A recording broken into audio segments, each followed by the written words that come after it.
ప్రతిష్టాత్మకంగా రానున్న రామాయణ సినిమాకు సంబంధించిన వీడియో ఇటీవల విడుదలైన విషయం అయితే తెలిసిందే. ఇందులో నటీనటుల వివరాలు ప్రకటించిన దగ్గర నుంచి కూడా సినీ ప్రముఖులు వారి అభిప్రాయాలను తెలుపుతున్నారు. మరోవైపేమో ఈ భారీ ప్రాజెక్టులో బాలీవుడ్ అగ్రనటుడు అమితాబ్ బచ్చన్ కూడా భాగమైనట్లు తెలుస్తోంది. దీనిపై కథనాలు వెలువడుతున్నాయి.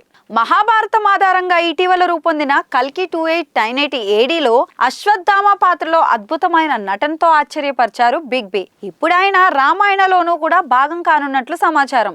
ఇందులో జటాయు అనే పాత్రకు అమితాబ్ వాయిస్ ఓవర్ ఇవ్వనున్నట్లు టాక్ అయితే వినిపిస్తుంది. అయితే దీనిపై అధికారిక ప్రకటన కోసం అభిమానులు ఎదురు చూస్తున్నారు. ఇందులో రావణుడి పాత్రలో యష్ కనిపించబోతున్నారు. దీనిపై బాలీవుడ్ నటుడు చిత్ర నిర్మాత రాజ్బీ శెట్టి తన అభిప్రాయాన్ని తెలిపారు. యష్ ఎంపికపై రాజ్ తన ఇన్స్టాలో స్పందించారు. మొదటిసారి ఒక విలన్ ను కూడా అందరూ మెచ్చుకుంటున్నారని అన్నారు. యష్ ఆ పాత్రలో 100% న్యాయం చేస్తారని తెలిపారు. మనమంతా అతడి కోసం ఎదురు చూడాలని పోస్ట్ పెట్టారు. దీనిపై యష్ కూడా స్పందించారు. ధన్యవాదాలు సార్, రామాయణం అన్ని భావాలకు అతీతమైన కావ్యం అని రిప్లై కూడా పెట్టారు. ఈ సినిమాలో రాముడి పాత్రలో రణబీర్ కపూర్ కనిపించబోతున్న విషయం అయితే తెలిసిందే. తాజాగా దీని గ్లిమ్స్ విడుదలైన నేపథ్యంలో రణబీర్ ఎంపికపై గతంలో ఈ సినిమా కాస్టింగ్ డైరెక్టర్ ముఖేష్ చేసిన వ్యాఖ్యలు మరోసారి వైరల్ గా మారాయి.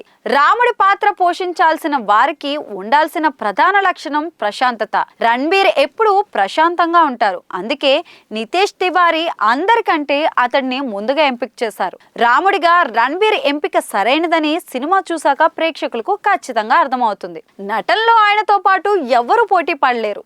సినిమా జయాపజయాలతో సంబంధం లేకుండా ఎప్పుడూ ఒకేలా ఉంటాడు అంటూ రణబీర్ పై ముఖేష్ ప్రశంసలు అయితే కురిపించారు. ఇక నితేష్ తివారీ దర్శకత్వంలో రానున్న ఈ సినిమాలో రాముడిగా రణబీర్, సీతగా సాయి పల్లవి, రావణుడిగా యష్ కనిపించబోతున్నారు. రావణుడి సతీమణి మండోదరి పాత్రలో కాజల్ నటించే అవకాశం ఉందని సమాచారం. 2 భాగాలుగా ఇది రానుంది. మొదటి పార్ట్ 2026 దీపావళికి, రెండోది 2027 దీపావళికి విడుదల కాబోతుంది. సుమారుగా 1600 కోట్ల భారీ బడ్జెట్ తో ఈ సినిమా సిద్ధమవుతున్నట్లు టాక్ వినిపిస్తుంది.